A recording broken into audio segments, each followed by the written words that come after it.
Okay, so this is the Getting Started in Adobe Premiere Pro CS6 tutorial. I think that to a lot of people this will be very useful.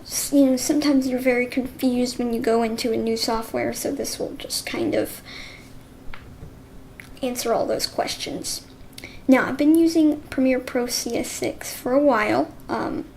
Most of all of our recent videos have been edited with that. It is an awesome software. There are a few little features that I wish that it had, but besides that, it's awesome. So let's jump into it, shall we?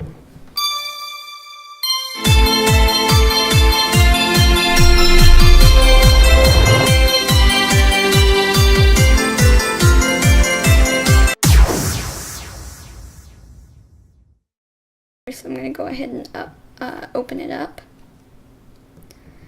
Now it does take a long time to open, so even on faster computers it takes quite a while to open.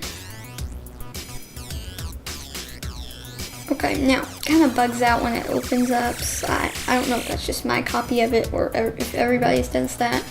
I don't know, but here it opens up the, I like to call it the project window thing. So these are my recent projects. Now, not all your recent projects are going to be in here, just your most recent. You can either create a new project, open project, or help. I don't know why you use help. We're going to create a new project. Now, lots of people just ignore this window and say okay, but that is not what you should do. Click browse. Now, in videos, I have lots of folders in my videos. I have a tutorial video folder. Now, you can't see them, but I have all my videos that I'm going to use to edit this video in this folder. So I'm going to select this folder. That's where my project's going to be stored. This is definitely what you want to do. It helps so much to be organized like this. If you don't do this, there may be a project that you wanted to go back on and you may never be able to find it. So very helpful. Do that every time. Then create a name. Very helpful. Again, just going to name this tutorial video. You know, this is not a real video I'm editing. I'm just editing to show you. Now, this new sequence, it actually doesn't matter what settings you pick, because if you drag in a video that has different settings, it will ask you to change it. So it kind of, if you don't want to mess with this, you don't have to because it's auto, but I don't feel I need to explain this. It's pretty self-explanatory. You know, dimensions and stuff. So I don't usually name my sequences. Now let's import our media. Some people like to go to the media browser and try and find it in here. I don't like to do that. I like to double click in there, and then it opens up this little import box. That's a lot more helpful. So then I'll just tutorial video, and then see, here's what I was talking about. All my video clips are right here.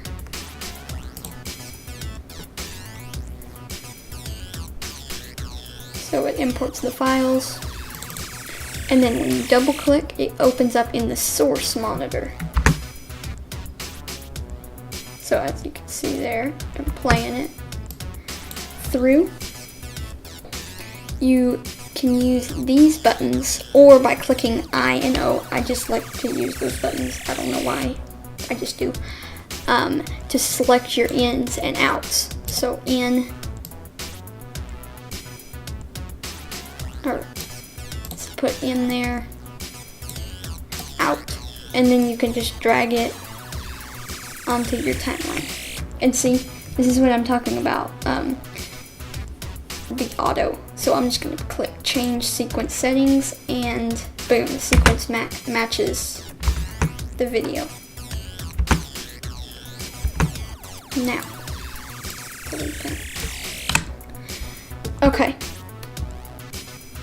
Now we're gonna learn some editing tools. So I'm actually just gonna get a longer clip in there, just drag a clip in there. Now this bar right here, this controls your zoom.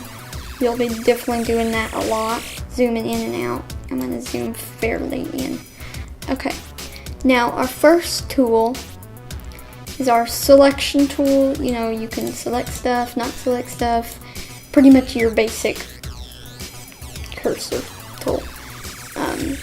Then the rate stretch tool, I did not learn about this until a long time after I started editing.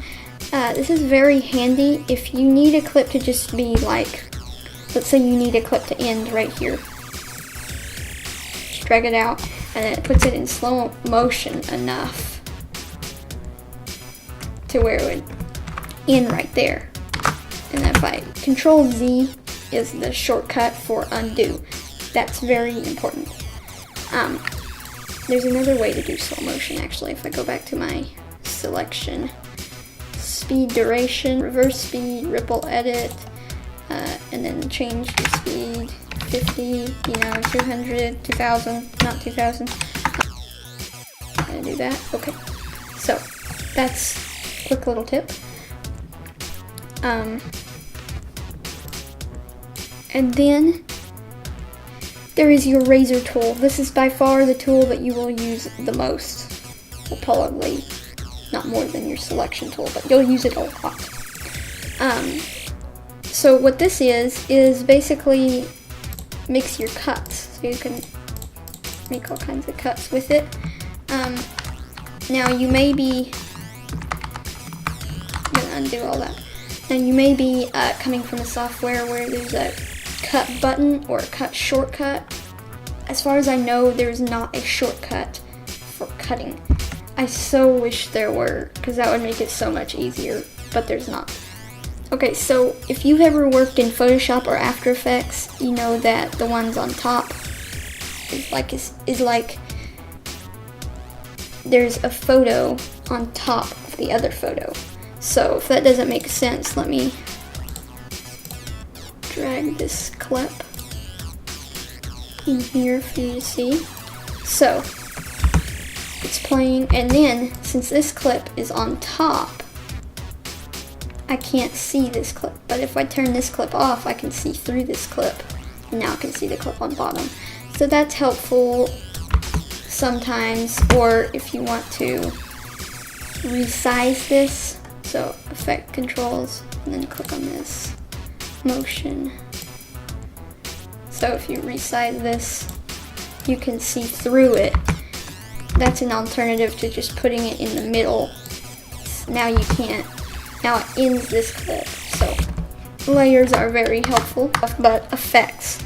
So effects controls, you can do lots of things in here. Your position, scale, rotation. Well, that looks weird. Anchor point, all that stuff. You can find in here, time remapping, all that. But if you want to add another effect, now there's lots of stuff in the effects window, transitions, all kinds of effects, anything you can dream of. Now a lot of the effects that are in After Effects are actually in here.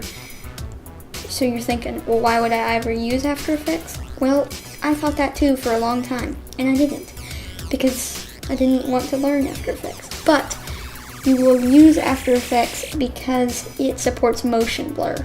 Premiere Pro does not. You have to get a plugin for this. Anyway, use After Effects when you can.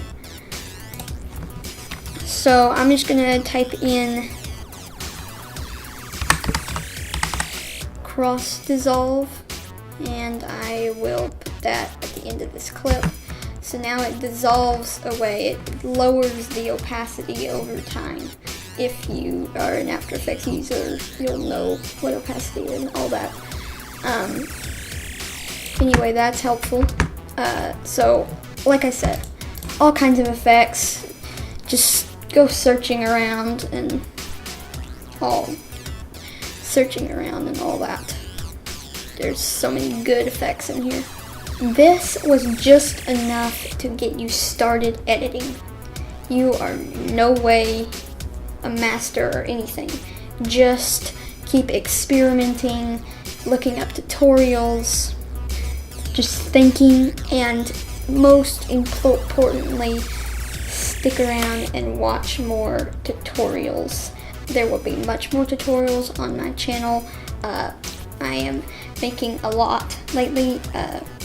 Gonna make tutorials on DaVinci Resolve, that's a color grading software, Premiere Pro, After Effects, all kinds of different video editing softwares. So lots more awesome things to come, so subscribe.